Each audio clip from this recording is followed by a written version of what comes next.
spanning the globe to bring you the constant variety of sport, the thrill of victory, and the agony of defeat. The human drama of athletic competition.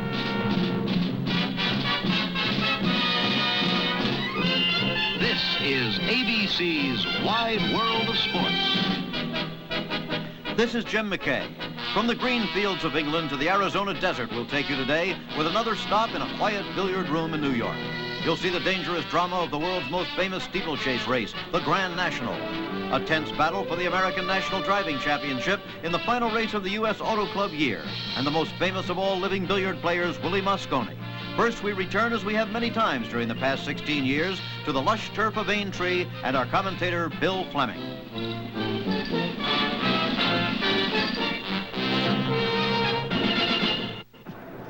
Back here at Aintree, the parade has been completed, and this tremendous throng is anxiously awaiting the start of the race. We have 42 starters who are milling around now, and here is Barony Fort with Charlotte Brew, the first woman rider ever to compete in the Grand National.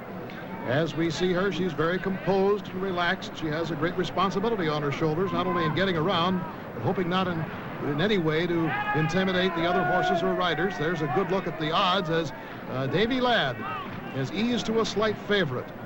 But it's impossible with 42 horses to pick any clear-cut favorite as we are getting close to the starting position. Now, they do not draw for the start. They simply get into a spot where they hope to be when the rope is raised. Now the starter, Michael Eden, is motioning down course to clear the course, and we are very close to hearing his words. There they are. Are you all right? Come on! And they are off in the 1977 running of the Grand National Steeplechase. And Spit and Image breaks first on the far side. Boom Docker is on the near side with Andy Pandy next to him. Nerio is right there, along with San Weldon and Brown Admiral. It's Spit and Image and Collingwood on the far side. Boom Docker as the horses come across Melling Road. This 300 yards of straightaway as they come to the first fence. And let's see who makes it across first. As they come across this little hedge, it is Sebastian, the leader, across the first time. Duffel Code on the outside is down. 3 horses are down. It looks as if Spit and Image and Willie Watt are both gone there. Now they come to the second fence. It's Sebastian leading Prince Rock and Brown Admiral, Forrest King, and then Andy Pandy. No falls at the second fence. Now they come to the big ditch, the third. Sebastian in the lead, Prince Rock and Brown Admiral, and it is Sebastian that takes it first. Forrest King is now fourth. And now they come to the fourth fence, and Davy Ladd was down at 3. Davy Ladd, Desi Hughes is on the ground, the jock, and so the favorite is out of it as Sebastian crosses 4. And Prince Rock is second, Boom Docker and San Willen right up there. Hidden Value, Sage Merlin on the far side running well. As they come across 5, it's Sebastian over first, Boom Docker next, then Hidden Value, Sage Merlin and Brown Admiral. As they race toward the dangerous 5-foot hedge in the big drop at Beecher's Brook, it's Sebastian leading. And Boom Docker is second, Prince Rock is third, Hidden Value fourth, Brown Admiral fifth. Over Beecher's End, Sebastian is down. The leader is down. Another horse has fallen. Songwriter, Winter Rain is down. Castle Ruttery is down. Lord of the Hills has brought it. And Charlotte Brew makes it over on Barony Fort. And so, as they cross 7 and head toward the canal turn, it's Boom Docker who has inherited the lead from the fallen Sebastian. Brown Admiral is second. Hidden Value is third. Loose horses running on the course. One is outside the rail. You have to be mounted to win the Grand National. And as they cross canal, it's Boom Docker. Brown Admiral comes across second, faltering a bit. Hidden Value about to be taken by Forrest King. Sage Merlin is there. Andy Pandy comes across, and Red Rum has made it into the top 8 for the first time as they cross 9. Still out in front. Extending his lead is Boom Docker. Brown Admiral is second. Boom Docker, number 24, out in front. And Boom Docker is over 10 safely. Clear of Prince Rock, then Sage Merlin. As the horses prepare to come to number 11, Boom Docker in the lead. Not far in front now. Sage Merlin is closing. Then comes Prince Rock, Brown Admiral, and Hidden Value. Red Rum with Tommy Stack easing his way into 6th now as they come to number 12 on the first go round. Third from the last It is Boom Docker by 8 lengths. Sage Merlin is in second. Prince Rockin' there is a horse down. That is Pen Grail, jerking his jockey right out of his mount.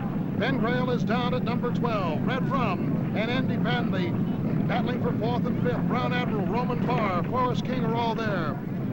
They head to the 13th. Boom Docker in the clear. Sage Merlin now. And Hidden Value behind him. Then comes Andy Pandy around the corner with Red Rum on his shoulder. Charlotte Brew on Barony Fort is still up, but way back in the field. Boom Docker with a long lead now. Sage Merlin heading the remainder of the field ahead of Hidden Value, Andy Pandy, Red Rum. Just behind them comes Brown Admiral, Roman Barr, and Forest King. As they come to 13, it is Boom Docker a long way in the clear of Sage Merlin, who jumps in second. Then jumping third is Hidden Value, Andy Pandy and Red Rum, and Sir Garnet, the only American horse, is moving up. As they head down to 14, it's Boom Docker ahead of Sage Merlin. Closely grouped are Andy Pandy, Red Rum, Happy Ranger, Hidden Value, and What a Buck has moved into that group. As they move toward the dangerous chair now, it is Boom Docker. As you see, the course narrows, and Boom Docker getting set for this difficult jump, and he is clear. And now Sage Merlin comes to the jump, and Sage Merlin is down. Sage Merlin is out of it. Hidden Value jumps it next. It is now second. What a Buck is third. Andy Pandy is fourth as the leader. Boom Docker crosses the water jump safely. Andy Pandy takes that 12-foot spread in stride, is now second. And Hidden Value is third. What a Buck, Red Rum, Sir Garnet on the inside. Sandwellen and Forest King as they round the turn.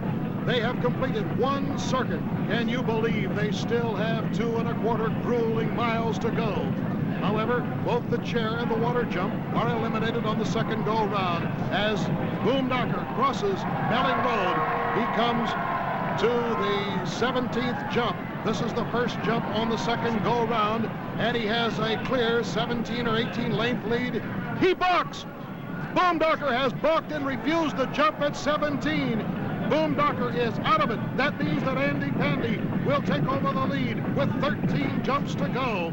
Andy Pandy, Hidden Value, What a Buck on the inside, and then comes Little Rummy, Red Rum, but it is Andy Pandy over 18, and once again, the leaders are all over safely. Their mistake by Collingwood far back. Andy Pandy coming to the ditch at 19, 3 before Beechers on the second circuit, and Andy Pandy goes over cleanly. What a Buck second, Hidden Value third. Red Rum has now moved to fourth. Then Brown Admiral, Nerio, Sir Garnet, and Forest King going to the 20th fence. It's Andy Pandy in the clear. What a Buck. Then Nerio with a 19-year-old up, and a horse is down at 20, Roman Barr. Hidden Value and Red Rum coming up in the rear. At the 21st, it's Andy Pandy with a sizable lead. This is 1 before Beechers. Andy Pandy at odds of 9-1. Well clear of the pack now. What a Buck in second place. And toward the outside is Red Rum, running extremely well. Andy Pandy. And just across is Charlotte Brew. And down goes the leader. Andy Pandy is down at Beechers. Jockey Johnny Burke is out of it. He won a year ago on Rag Trade. He's down. Nerio is down. Brown Admiral is down. And here comes Red Rum in the center of the pack. Tommy Stack with the maroon shirt and the gold hat makes it safely across number 23 as he turns toward the canal, the 24th fence. It is Red Rum, What a Buck, Churchtown Boy, Happy Ranger. The Pilt Garlic has moved into the top 5 for the first time, and still loose horses on the course are causing a hazard to those that are still in the race. Now, Canal Turn has been negotiated by Red Rum as they head down the long backstretch. It's Red Rum, Churchtown Boy is now second, What a Buck is third. With 5 to go, Happy Ranger is fourth, but here is the leader, Red Rum, trying for an unprecedented third Grand National Championship. And Red Rum is in the clear now of Churchtown Boy, What a Buck, the Pilt Garlic, Happy Ranger, and there are 4 to go. Red Rum in the lead, wearing number 1, top weighted at 162 pounds. Will the weight tell? That's the question. And Charlotte Brew is still running. There are roughly 13 horses on the course, and Charlotte Brew is one of them. And there goes Sir Garnet, the only American horse. Sir Garnet is down. It is Tommy Stack still on Red Rum, looking around to Churchtown Boy. The Bill Garlic has moved up into third. Eyecatcher is now fourth. What a Buck is fifth. Happy Ranger is sixth. Forest King and Carroll Street. And we still have a long way to go, 2 to go on the course, and loose horses are bothering Red Rum and Churchtown Boy as they come around the turn, the 29th and 30th fences, and then a 494 grueling yard run to the post, which will be the finish of the race. It is still Red Rum in the lead with Tommy Stack on board, looking back for Churchtown Boy. Churchtown Boy, 22 pounds less on board than Red Rum, and Churchtown Boy relentlessly closing the gap. As Red Rum crosses the 29th, Churchtown Boy falters a bit. He folded a bit, and Red Rum is extending his lead now with 1 fence to go. Churchtown Boy is still second, making a little bit of progress, and now Red Rum crosses. Churchtown Boy is in second place, and this crowd is absolutely going crazy.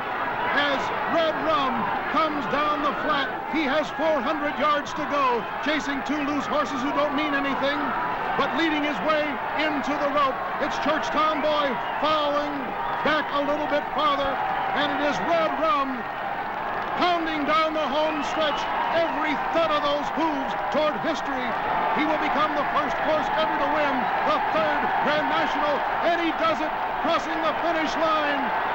And now pulling back is Churchtown Boy, who will come in second place.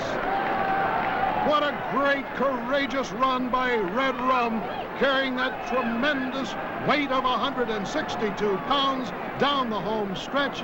And Tommy Stack gives his mount a thwack on the shoulder, being mobbed there, and that is nothing as to what he will have as a reception coming in to the winner's circle. A policeman coming by there. What a tremendous finish, and here comes Charlotte Brew balking 3 from the end, and Barony Fort takes the inside route. Oh, but it was a good struggle today for Charlotte Brew, the first woman ever to ride in a Grand National. She didn't finish, but was only 3 from the end. But here is the champion, Tommy Stack.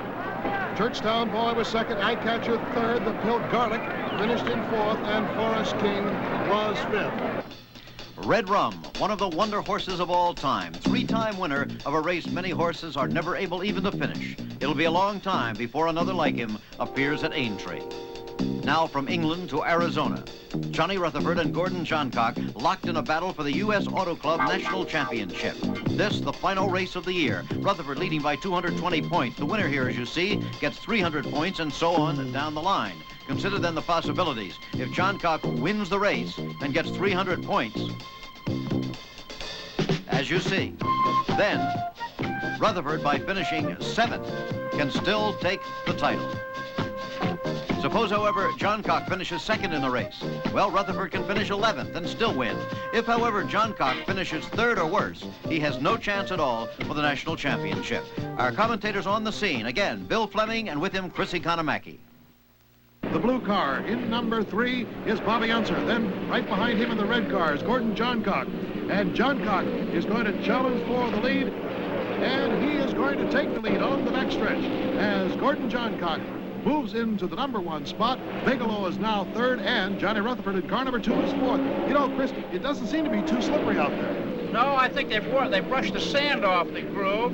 The track was bought by Dr. Tom Tabor and some fellow doctors in Phoenix, and they promised a new surface when we come back here next year. All right, Gordon Johncock, for the first time today in car number 20, has the lead, and he is streaking. And before the race got underway, the question was put to Gordo, is the pressure on his back today, or perhaps would it be on Johnny Rutherford, even though Rutherford has the point lead? Well, I really am not that nervous, Chris. You know, I think the strain is pretty much on Rutherford and crew. You know, they're 220 points ahead of me, you know, and know they have to finish the race, you know, unless I fall out myself. And I think their nervousness kind of showed up a little bit yesterday. They had a few problems on the racetrack. Seemed like they had a few problems getting the car handling and also a few problems qualifying. So, you know, our team all seems to be relaxed, you know. We're going to go out and do our best. If we can win, fine. If we can't, there's always next year.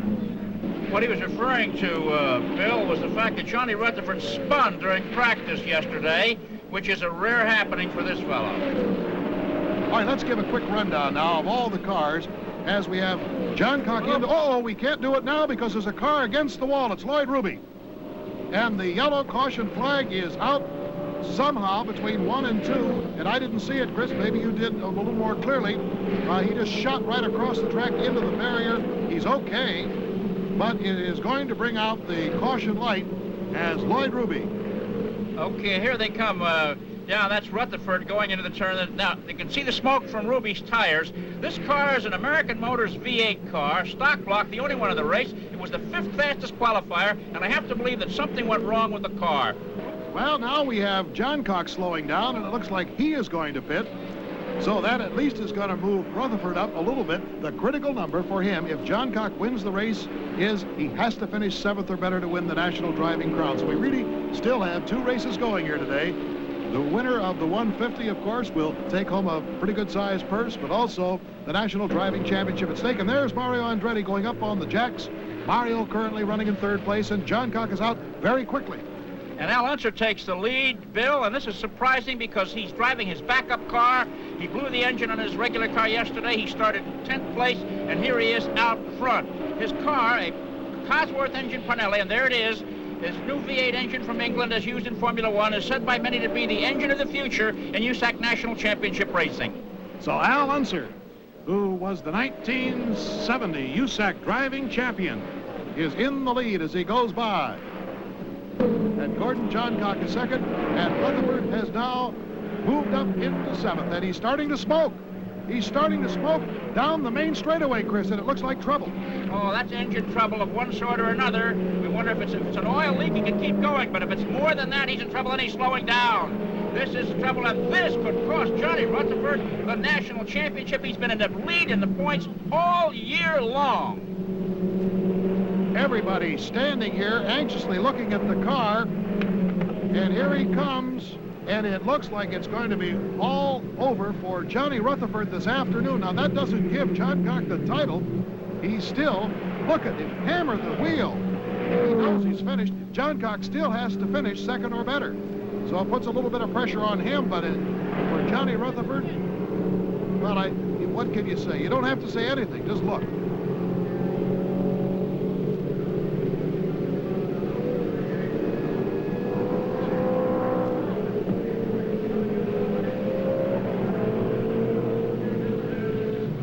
I don't think I've ever seen him as upset as he is right now. The National Driving Championship, a dream that he's always wanted.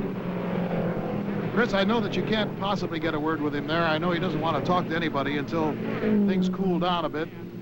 I think he is smoking through his ears just about as badly as his engine was through the exhaust pipe. The green flag is out now.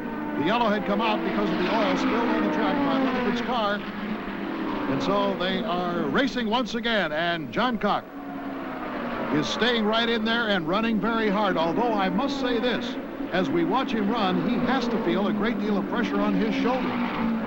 Not only that, he's got to wonder about the car because no one knows what a car will or won't do, as Johnny Rutherford can attest. The thing that's strange about a broken oil line, it's one of those things you can't prevent from happening. That's it. You can put a new one on before the race, and a new one can break, and the other one on the other side of the engine can be 5 years old and last the distance. So Al Unser, who has the lead, is hanging on to it. He's got about 15.5 seconds on Gordon Johncock.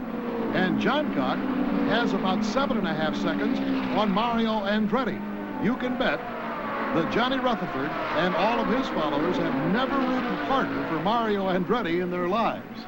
That's correct. Unser's car is interesting. This is a developmental year for this car. It's a new design chassis. It's very small. And the white flag is out for Al Unser. One more lap to go. And now Gordon Johncock will also get the white flag, which means that I guess he could just about coast in around this mile circuit and win the National Driving Championship. Half a lap to go for Al Unser. Very popular driver from Albuquerque, New Mexico. And he's coming into turn 3 here. Now is Gordon Johncock really slowing down on that backstretch. He doesn't want to take any chances. And the checkered flag is out for Al Unser. He wins the Arizona 150. And coming around is Gordon Johncock, and he's got the checkered flag. And so, Johnny Rutherford, I guess if we had a shot of him right now, would just be burying his head in his hands because he has lost the championship, but there is joy and jubilation for Gordon Johncock's crew, everybody running down here to the start-finish line. And we're going to try to get a word with Johnny Rutherford, who, of course, is heartbroken at this point. But right now, all eyes are on two drivers, Al Unser and Gordon Johncock. Chris? Here is the man who raced all season long in hopes of changing the number 2 on his car to a number 1, but it was not to be. Johnny, the concept of Wide World of Sports is the thrill of victory and the agony of defeat, and I don't think anyone ever emphasized the agony of defeat as you did when you stepped from your car. What were your feelings of, were there frustration, madness, bitterness, what? All of those, Chris. It was just a total shot. You know, I think it's the most bitter disappointment I have ever experienced. The thing to have it come down to this, and to know that all we've got to do is stay out there and finish the race, and we will put it all together and be the number 1, and then to have it all just swept away by something breaking on the car. It's really bitter disappointment. It's something that it was mechanical, and you can't look in the mirror and say it's my fault. It must be that much more frustrating because of that facet. Well, it is, and the guys, I know the team McLaren, Tyler Alexander, and all the guys with the team worked very hard preparing for this race. Everything was new on the car, and it's just one of those things that happened. We had an oil line break and dumped all the oil out of the thing, and it seized as I was coming in the pits, and I had to just barely got it out of gear and before it locked up and you know, started sliding the car. It was really something. Johnny, you got out of the car, you walked away, you didn't say a word to anyone, and you disappeared. Who was the first person you spoke to, and what did you say? Well, Betty, my wife, came out to do what she could do, and you know, there's nothing anybody can do, really, any condolences or anything, but I remember the first thing I said to her was the good Lord must not have wanted us to have this championship, I guess. So evidently he didn't, and we didn't win it. We'll go get our act together, I guess, like we do every year, and say we'll be back next year. But the only consolation is we've got a bunch of number 2s in the box that we can stick on the car next year. So we'll be number 2 again, I guess. Well, Johnny, you're number 1 in a lot of people's eyes, and we'll be around next year to watch you too. Thank you, Chris. It's a frustrating game, motor racing, a sport where no man is any better than the machine allows him to be. Totally different in every way is pocket billiards. Let's join Howard Cosell with Willie Mosconi. Your demonstration tonight is, of course, being executed on the 9th floor of the New York Athletic Club, Central Park South, in the very heart of New York City. It's the most colorful and traditional setting. Tell us what you're about to show us. Well, Howard, I thought I'd start off the entertainment by playing you a game. Nobody likes a wise guy, Willie. You have no idea how many people called me this past week to try to get you on the table with me so they could get even with you. You want to know something? If it ever comes to a head-to-head match, you will die. What are you going to show us, Willie? Want to bet? No. All right, Willie, I surrender. How about going over to the table now and doing your thing? Now, without further ado, we're going to go right into a demonstration of fancy and trick shots. And I always start the trick shots off by lining 4 balls at the side pocket, and then we attempt to make all 4 of these balls with 1 shot. Now we're going to try to make this yellow ball, the first ball here, the second ball in this pocket. This ball goes up the cushion, comes back again, goes into that pocket, and the last ball, I hope, goes into that side pocket. Let's see if we can make all 4 of these balls with 1 shot. Never miss.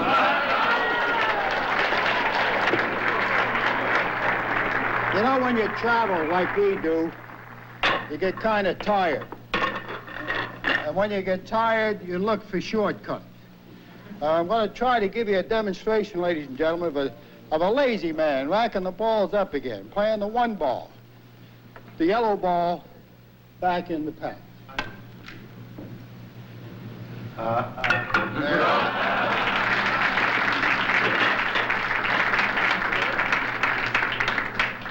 Now we come to a shot that Jackie Gleason made in the motion picture, The Hustler. Now, I don't know how many of you people happen to see that particular film, but for those that did, you recall that the first time Gleason and Newman played in that film, they were trying to stop each other from making shots. We call it playing safeties, defensive billiards. But finally, Jackie called the one ball. Now, the one ball is this ball, right here, out of the pack, back into this pocket. Now, let's see if we can make it. Now, we're going to be shooting from here. Yet this ball right here is going to come on around, back into this pocket. See if we can make it.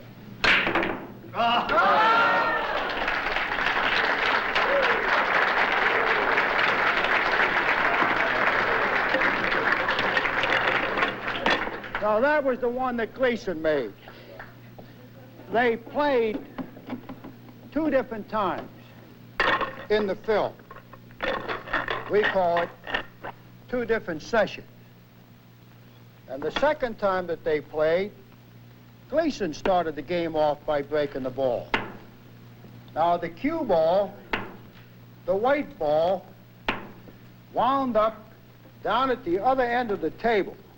This white ball wound up behind the corner pocket so that Newman, pardon me, couldn't see or hit anything. Yet he called this one ball, the yellow ball, this pocket. Playing the one ball. This one, that pocket.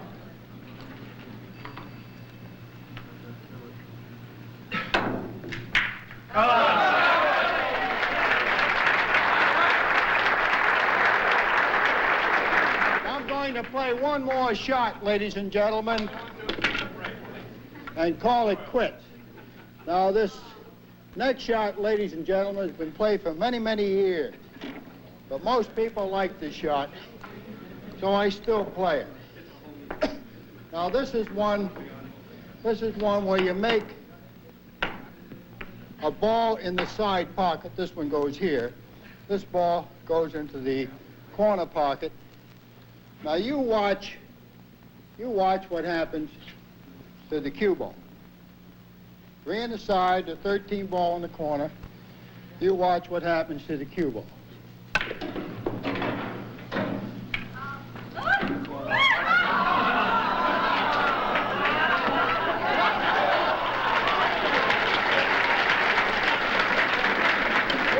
Thank you very much. Thank you. What better way to end the extraordinary demonstration of talents of Willie Mosconi? And so we've seen a 13-year-old racehorse, 2 race drivers in their prime, and a 63-year-old marvel of precision, the varying ages of man and beast in the wide world of sport. This is Jim McKay.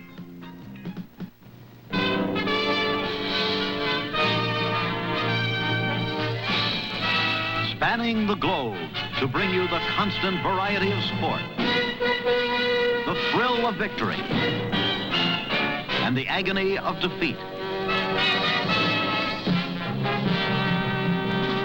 The human drama of athletic competition.